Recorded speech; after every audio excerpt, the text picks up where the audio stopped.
What's up? What's up? It's your boy Enough Said, and you're listening to the Plug Radio, straight out of Hollywood, California. Throw your doves up one time for your loved ones.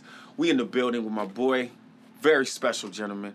Goes by the name of NATO Lopez. Say what's up to the people. What's good with you? What's good with you, people? Yes, sir. And we also got a special guest on the show. You know what I'm saying? Holla at the people one time. What up? Oh, y'all don't know who it is? Y'all thought Seymour Lean was done for the count? Doing some community service right now for the Plug Radio. It's your boy, Seymour Lean, codeine mixologist. Getting in. What up? Mixologist. There it is. That's pretty interesting. That sounds interesting. How you feel about that before we even get into the music? It sounds dope. The codeine mixologist. PhD, I got a certification. Sounds like the new rapper. Codeine mixologist. What's the Seymour Lean? Seymour Lean, pouring up the right way, man. That's my track. That's my joint. Hey, there it is. Seymour Lean, yo. Seymour Lean, you know what I'm saying? He fresh up in this spot. You know what I'm saying? We about to keep it popping up here. We got NATO Lopez, which you gotta put a super before everything you do. So I'm just gonna say super. He's like super producer, engineer, extraordinaire, all that. Man, he's crazy. Yeah. Give him a little history on you, man. Tell him what's up. Well, man, I've been doing this like what? Going on 11 years. Damn. I've worked with a lot of cats, man. I've been blessed. It's been a blessing completely. I started with like Black Eyed Peas and that camp and stuff like that, and was blessed to work on some of their albums. Really, who put me on was this dude, DJ Rocky Rock. I don't know if you guys know who he is. He used to be the DJ for the Peas and a bunch of other acts and stuff. And we were just vibing. I used to own a store up on Melrose. Like a clothing store, shoe store and stuff, and he would come up and stuff. And I was like, your kicks always be fresh every time I see you, you know what I'm saying? So he was like, oh man, I DJ and stuff. I'm like, that's cool. I need a DJ for my store, So one thing led to another. I ended up finding out he worked for the Peas, and we just started vibing. Nice. Pretty soon we're making music, and shit kind of just popped off. But I've worked with tons of people since then, man, like John Legend, Madonna. Damn. Wiz, Miley. Dude, a lot. Cher. A bunch of different people. Took you back to the 80s right there, bro. Yeah, we did some dance stuff. Yo, I'm going to have to ask you, though, because I did a little research. I noticed you got credits as NATO and Renato. Yeah. So, like, what's the difference? Because, like, for real, though, I got a different name when the IRS comes around. They call me Jamal. So, what's the difference between NATO and Renato? Really? Nothing. It was just the way way I credit myself, or when I get my credits out, it's NATO Lopez. Everybody calls me NATO. Right. Sometimes the labels don't get it right, or the people don't put it, right on paper, so they'll say like Renato Lopez or whatever, and I gotta go back and fix it. As long as the check clear. That's like your insurance policy. Yeah. So pay me now. But as long as the check clear, that's all that matters. Yeah, pretty much. But man, it's been a roller coaster, dude. It's definitely been fun. And then now, messing, and these new cats today, though, crazy. Yeah, talk about some of the new projects you're working on, the new artists. New stuff we got, like I said, we just finished the DJ Snake stuff, and then we got, like, some YG stuff along with Swish. You guys had them up here before. Yeah. Just in the room with, like, a bunch of different people. We're actually working on a Natasha Bedingfield record right now. Damn, for real? Yeah, that was pretty crazy. We got hit up for that, and we went up to Capitol Records and started recording a couple weeks ago. So you might want to help me out. So I got some shit right now that's pretty big in Norway. I'm trying to get over in the States. I don't know, maybe... I like it out there, though. Listen, the scene is great and all, but... Overseas money's good. I actually signed this contract where I don't get anything off of it, so... Who signed the contract like that? Jeez! I don't know. The money looked good at the time, and they would, like, just sign up, and I'm like, what does Norwegian dollars look like? And they're just like, just do it. Shoot. Damn. So that's a situation. Always make sure your money is right. You got some good... Make sure you have a good team. Got to do good that. Lawyers and shit. Speaking of the team and the lawyers, well, not even just the lawyers, but let's talk about the team. Yes. You and Swish, that chemistry. Like, I've seen y'all, you know what I'm saying? I know both of you cats, and I've had the opportunity to really get to know y'all on different levels. Yeah. Tell me how that came about, and then just the whole how y'all work together. Well, Swish is a special dude. Yes. You guys know when you put on a record sometimes, or you put on an album and something is just instant for you. Like you hear a song and you're like, oh, this is instant. Swish is like instant. Yeah. As a producer, he's very talented. We got connected through a mutual friend, Christiane. I'm sure you guys all know her. And she put us in the same place together. And I was like, you know what, come through the crib and play me some records. So he came through, played me some records, and I was just like, bro, you know. Yeah, on top. You just felt it, huh? I mean, I probably didn't do this or smile, but in my head, I You was was just doing like, it okay. like, oh, So, shish. yeah. So we got together real quick and started making records and stuff, and Swish is like from the new school. He's a new generation, so I've been seasoned already, and I've been through hell and back with the industry. So it's like I was able to kind of guide him and nurture him, trying to show him light and show him the path and what to do, what not to do, things I made mistakes on and stuff.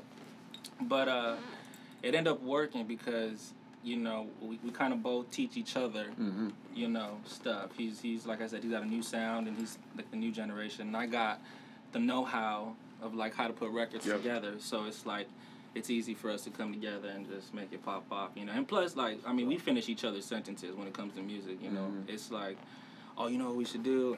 Da-da-da-da-da. Yeah. All right, cool. That's what we were thinking. I was thinking the same thing. So, like, we've always been vibing like that. And it's always important to, like, have that kind of connection, with the person you're working with, Well, yo, I'm going to have to ask you. So how do you make that connection if you with, like, artists like Cher, Madonna, YG, doing shit with Swiss? How you make that connection? How is it different from pop to hip-hop to whatever? How's it? You just got to be able to dance around, You got to be able to dance accordingly, man. It's like,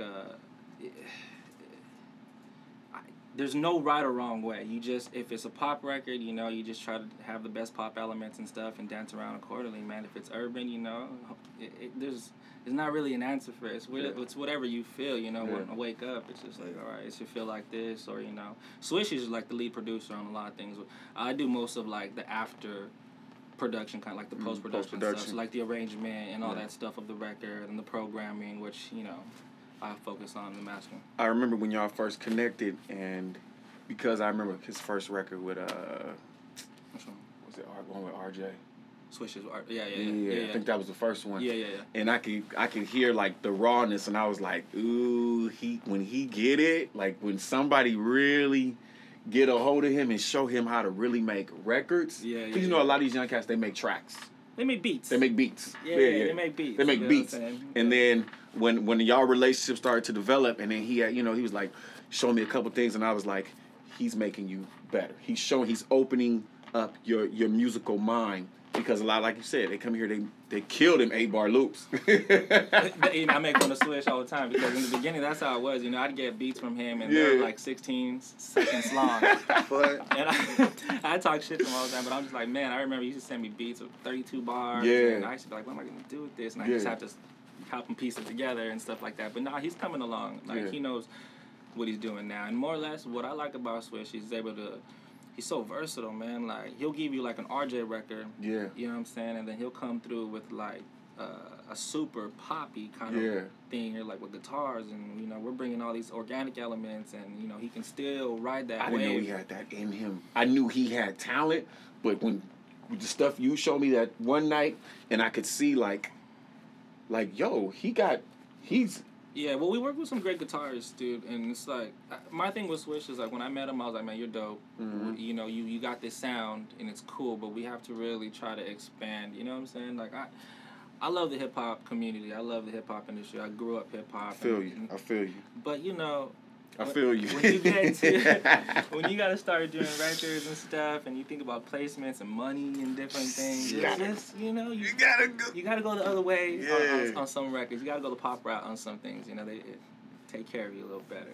You feel like that's an advantage that you guys have together as a team, though, because he comes from the urban world. I come from the that's pop what I'm world. saying. That's what I'm saying. That's where you are. That's why it works. That's where y'all winning at. Right there.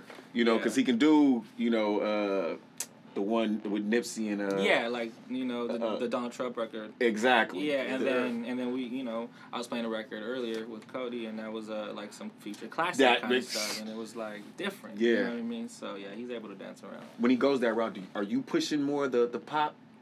In the beginning, I was shoving it down his throat, like listen to this, listen to that, and people he's never heard of, and now he's like, have you heard so and so? He's putting you on. Yeah, he's putting me on now. So I mean, he knows what it is. He's a smart dude. We've been working together now like 2 years. So I mean, whatever knowledge I can pass has already been passed, and now we're just going through the everyday sessioning life and trying to make it happen. So, that's what's up. Yeah, he's a good dude. Well, how did it all get started, man? I want to know, what's like the first CD that you got that made you feel like this is it for me? Man, the first where it took off, or the I'm talking about in general. First CD, oh man, that's a long time ago. So it's definitely a feeling. Date yourself. I don't want to give my truth out right now. I'm about to be right there with you. Don't try. Nah, man. Like I said, I never wanted to do music, and I wasn't doing music before. Like I started in like sales and business and shit like that. I was doing telecommunications, and I was a district manager for Sprint PCS before I even touched any kind of music. And I was out of San Diego. I had stores from Sacramento all the way down to La Jolla, and I was just doing that. And then I was just kind of tired of music, so I was just like, well, let me try to make some beats and stuff, and just start messing with it.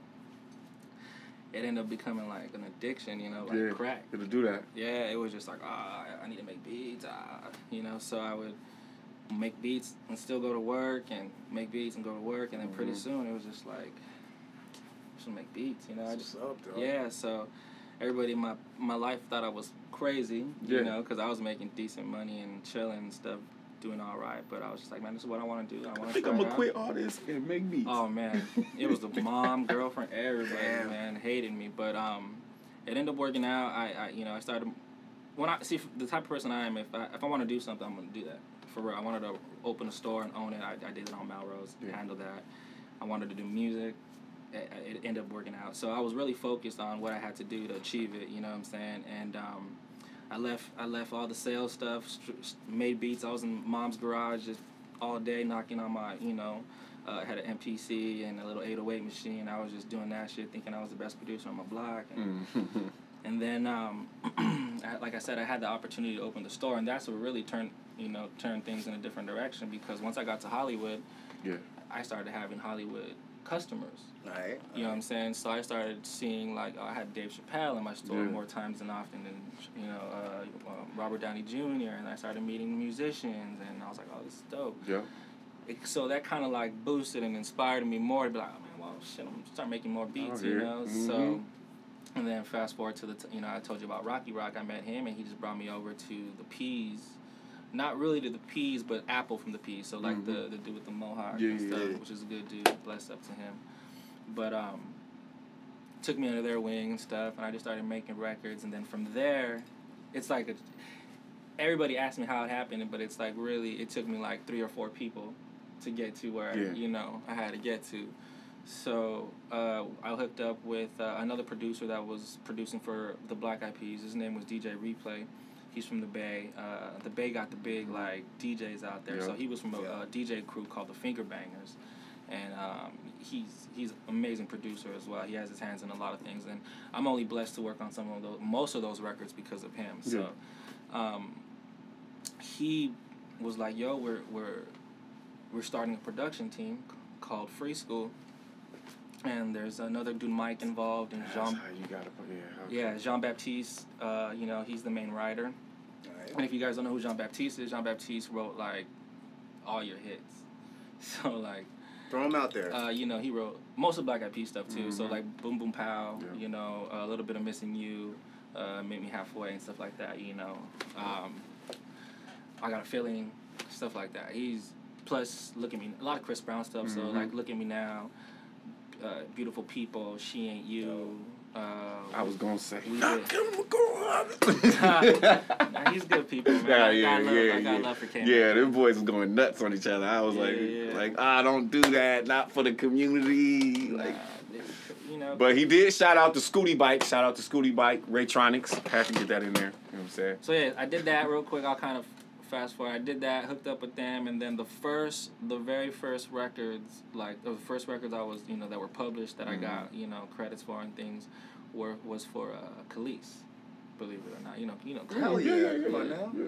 Which track? Shake, man. We did 3 songs on her Fetish album, and this was like the album where she was like going dance. You know what I mean? She had just got her deal with Interscope. Yeah. This is her first album. So a little thing for Khalees. I did some tracks with Khalees. We were tracking at her house up in Silver Lake. She was up in Silver Lake for a while, and she's a great person, awesome cook. And, we did some records, and the records I was a part of were kind of cool, too, because those are, like, my first credits, and I don't know how it is, like, if you guys ever seen your credits next to other names and names stuff. that you've seen before on other records, you're like, wait a minute, my name is... So that was my thing. I mean, I only engineered those sessions too, but at the time, to see your name like in the same credits with like will.i.am, because will.i.am executive produced that album. I was like, oh, that's dope, you know. And I've known Will for years since I was a kid, but just to actually officially see it now, like, oh, you with some other names. And then I did another record with on that album with Benny Benassi, co-produced it and stuff like that. So it was exciting to be like, oh shit, this is Benassi and will.i.am. It was just, you know, it just, you know, keeps you going. I know that motivated you. I know that had to give you some juice. It's so much motivation. You know, my whole thing is like, dude, like I want to live like forever. You know what I'm saying? So the only way I can do that is through music. Yep. Hell yeah. You know what I'm saying? So when I'm dead and gone, you know, 50, 60, 70 years, whatever the fuck, you know, it's like people can still go back to that record and still hear the kind of stuff. Reference. You can reference your life. Yeah. I was talking to my partner, Relly, doing another situation, and he's a cinematographer. Okay. And he just gave like the perfect. We were talking about indie artists and why videos have become so, like, you know, visuals are so important now. Oh yeah. And basically he was explaining how like it's your imprint, like as an artist, especially with the artist, your timeline is so, you know, you're not really fortunate to always have this long illustrious career, you know, like you know that. You don't. So you got to get in, and so you got to drop a visual and everything, because when you get out, you want people to still be able to reference, like, oh, you know, such and such. Like, I wish Mario had done more videos. You know what I'm saying? You know what I'm saying?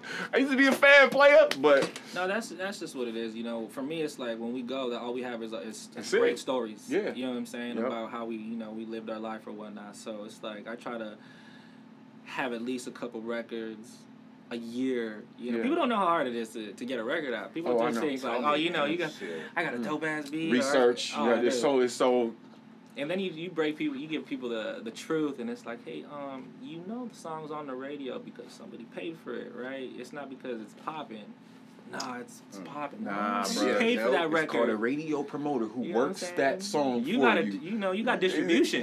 Player. So you know, but you know, I tell the youngsters coming up, it's like, you know, back when I was working with the free school, we were doing like 400, 500 plus records a year. He was getting it in. We were like not placement records, but just creating. Yeah, real. You know what I'm saying? And in place, how many? Please say it on like camera. 3. Thank you. 2. You know what I mean? And that's big for That's for huge. anybody. It's like, oh, we got 3 out of those 500. You know what I mean? But that's what it is, and people don't understand that. It's like, you know, oh, I got beats or I got the top line, and I can just come in and get it off. And it's like, nah, bro. These A&Rs are taking records from you and like everybody else in this country, in the world, actually. So, you know, your shit has to be really hot in order for it to pop. But yeah, I was talking to not too long ago. One of my mentors, XL, he works with he's from like back in the old Master P when No dope. Limit was popping. Yeah. And he handles our digital distribution stuff up there at Knockout. And he was like, hey, you need to be doing like 40 records a month. Oh yeah. Yeah.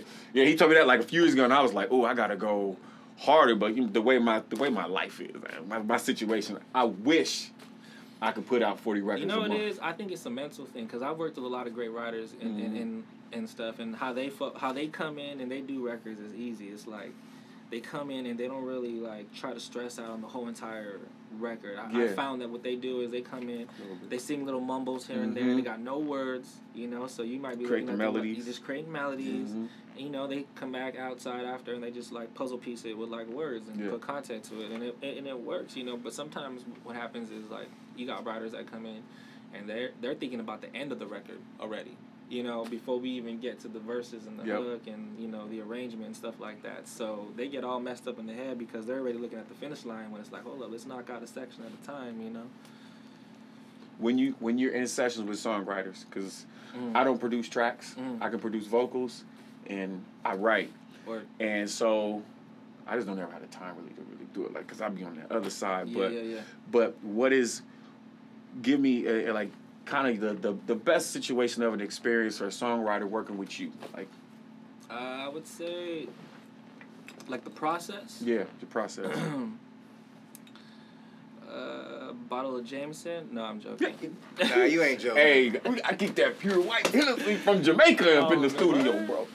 Come through. What? Yes. Nah, man. Cool The about it. process varies. You know, everybody has different different ways of writing. I think you guys know Priscilla Renee. Mm-hmm. What are you talking about?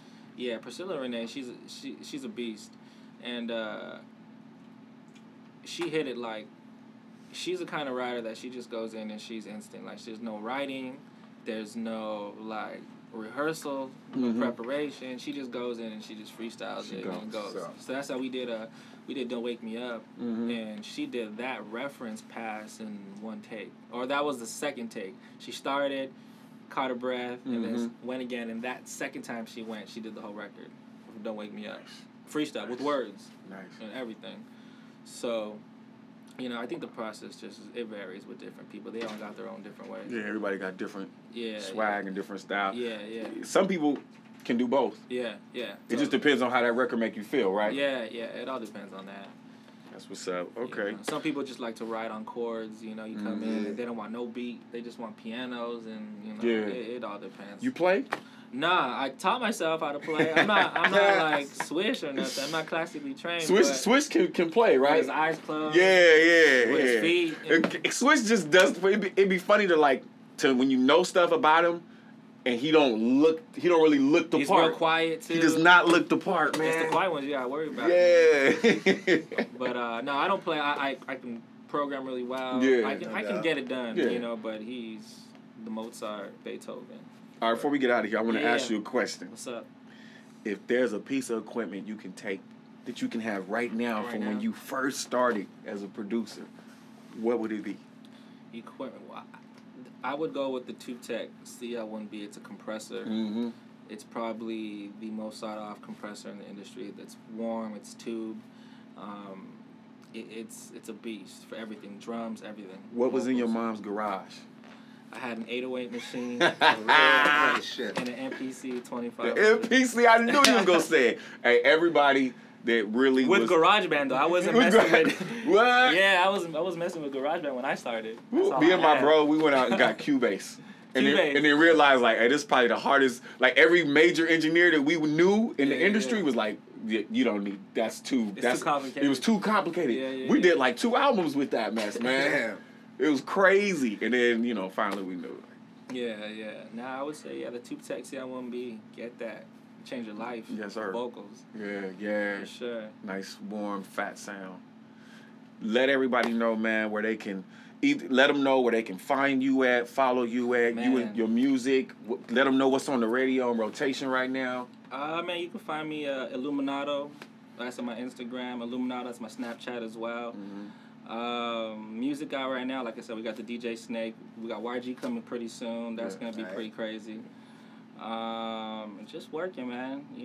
I'll let y'all know. I'll come back and visit you guys and put more stuff out for you guys. Come back. Yeah, most definitely. Thanks for having me. For sure. Much love. Yes, sir. And this thing worked out. See, it wasn't bad, right? It was good. Trial and error. It was good. Check this out. It's your boy Enough Said. It's my man. That's your time. Seymour Lean. What up? NATO Lopez in the building. You listen to the Plug Radio, LA, straight out of Hollywood, California. Throw your dubs up one time for your loved ones.